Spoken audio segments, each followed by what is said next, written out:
Welcome to the first edition of FMSays.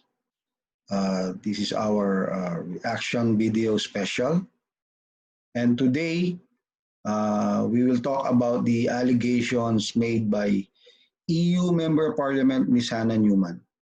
But before we do that, let us all watch her deliver the now infamous rant in the EU plenary.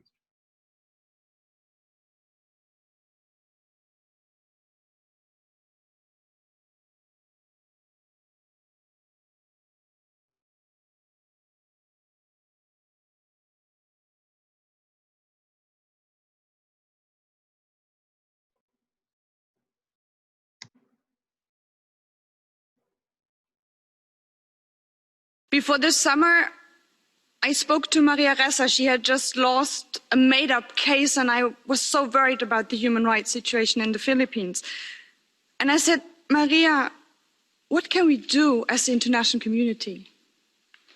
And she said, you know, Hannah, democracy dies in darkness, so what you should do is shed light on the situation. And that is exactly why we're having this debate today. And that's why I'm happy to see you here, Ms. Urpilainen. But someone is missing, and that's our new Trade Commissioner, Mr. Dombrovskis, because we don't have these many tools as the European Union to protect human rights and democracy. And maybe our trade policy is the strongest one. But Duterte, the president of the Philippines, who is encouraging his own services to kill tens of thousands of people, still enjoys trade privileges of the EU under the GSP Plus scheme that are supposedly linked to improvements in human rights. But the situation is just getting worse. And that's why I'm so happy that across all political parties in this resolution, we call on the Commission to start the procedure to revoke these privileges immediately. And to be frank, by immediately, we mean by Monday. Thank you very much.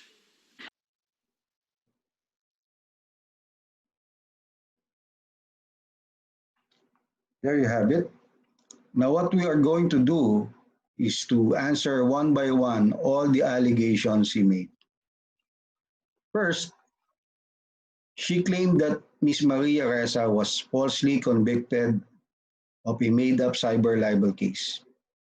I do not know if Ms. Hannah Neumann even bothered to do the research on the actual case or just relied entirely on the story presented to her by Ms. Maria Ressa.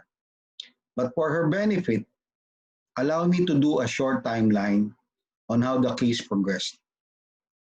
On May 29, 2012, Rappler and Maria Ressa published a news report citing that the Supreme Court Chief Justice Renato Corona was using an SUV owned by a private individual and a businessman in the person of Mr. Wilfredo Keng, who, according to Rappler and Ressa, per their sources, was allegedly involved in illegal activities. This includes human trafficking and drug smuggling.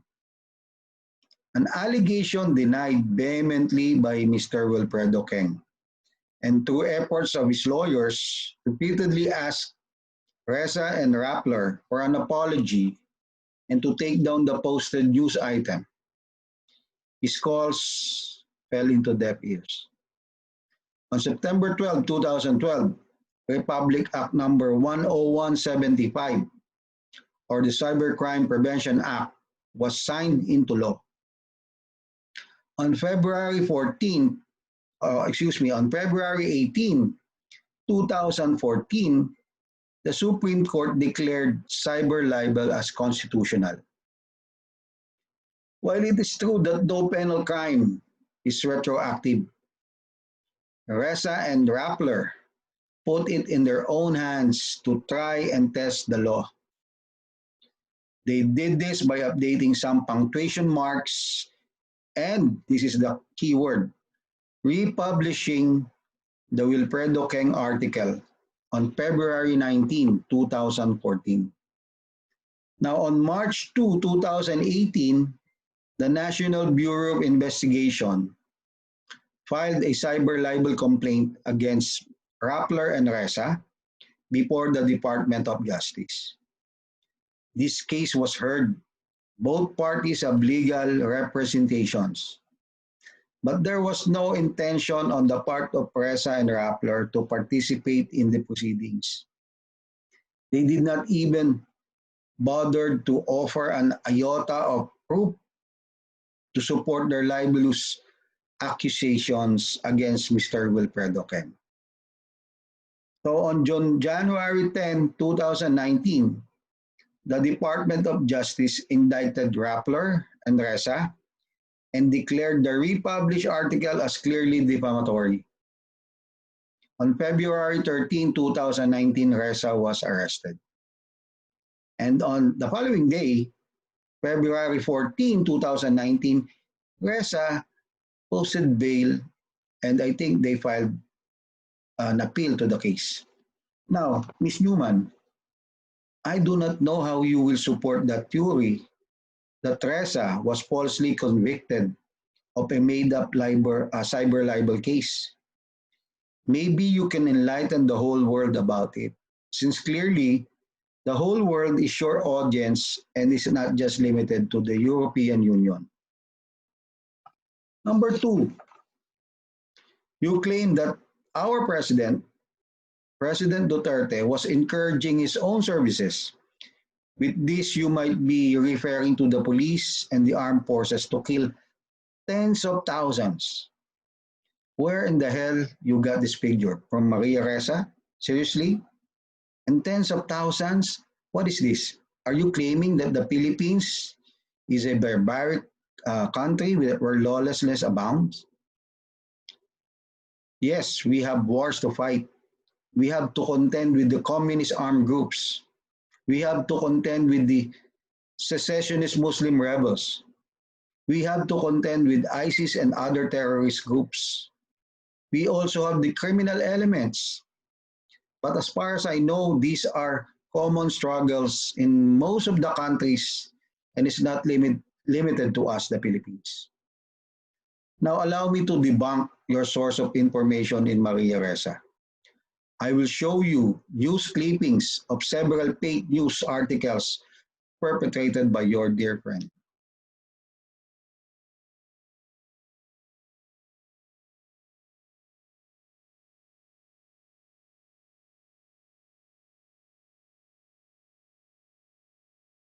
Okay.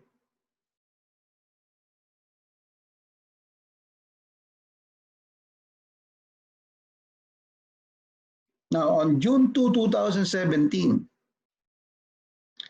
on a tweet by Maria Ressa herself, and I quote, ISIS claims responsibility for Resorts World Manila casino attack. End of quote. This is clearly what she said. ISIS is the one responsible. They even published an article in Rappler saying that ISIS sanctioned, if not directed, Resorts World attack, according to a so-called expert. Their source, apparently. But on June 4, police, on a CNN Philippine article, police have identified the gunman in the deadly Resorts World Manila incident as Jesse Carlos. In a June 4 media briefing,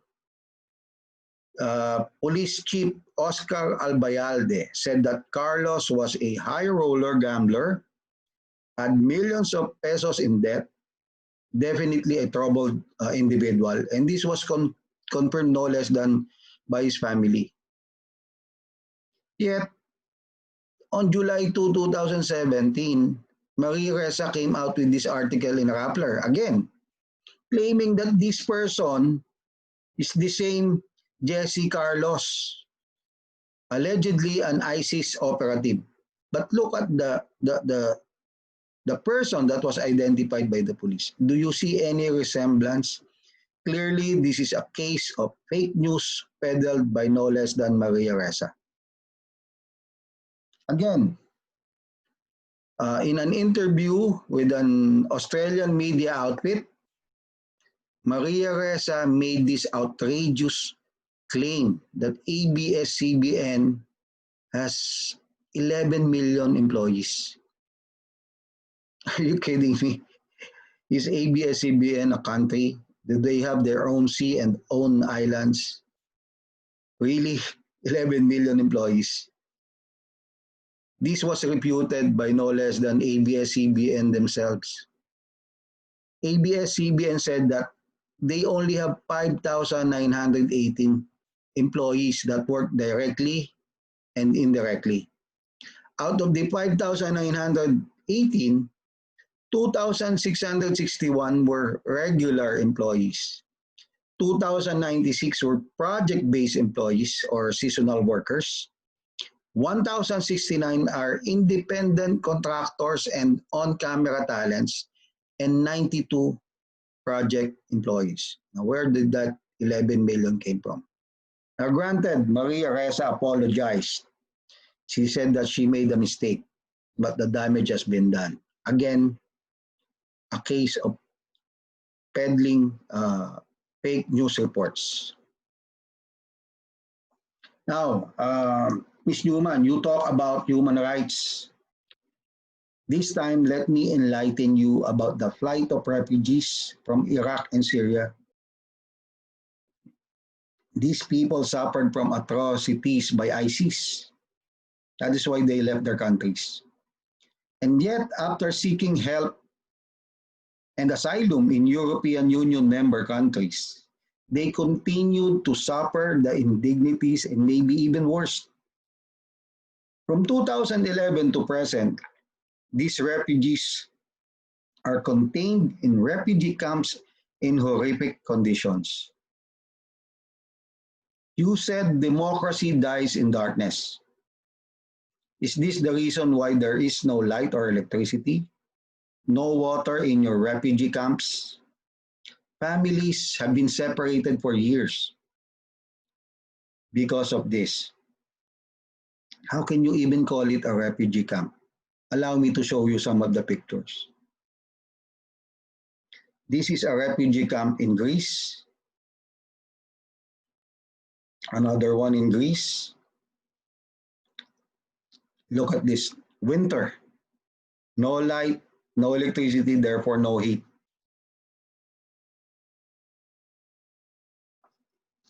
Look at these terrible conditions. This is a picture from Germany, country which you came from.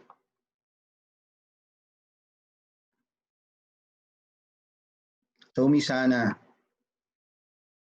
I do not know if this will even reach you, but it does not matter. What is important is that the world should know what the truth is all about. We are not a barbaric country. We are not vassals of any other nations. We are a sovereign nation. The Philippines is a sovereign country, proud of our heritage and history. And most importantly, our country has an open door policy for refugees. And these have been proven in the past. So, Ms. Hannah Neumann, I suggest you improve your research skills, get information from legitimate sources, and brush up a bit on your knowledge and history. To the Filipino people, we stand proud. We have a captive audience with the whole world watching us. I encourage all the Filipinos to speak out or share this video. Share this to your friends and share this to your relatives abroad and encourage them to do the same. It is time to correct the dark image that these few misguided individuals are trying to propagate using their connections and privileges. The internet is the equalizing medium. We can always answer, we can clarify, and believe me, all Filipinos will. God bless the Philippines and stay safe.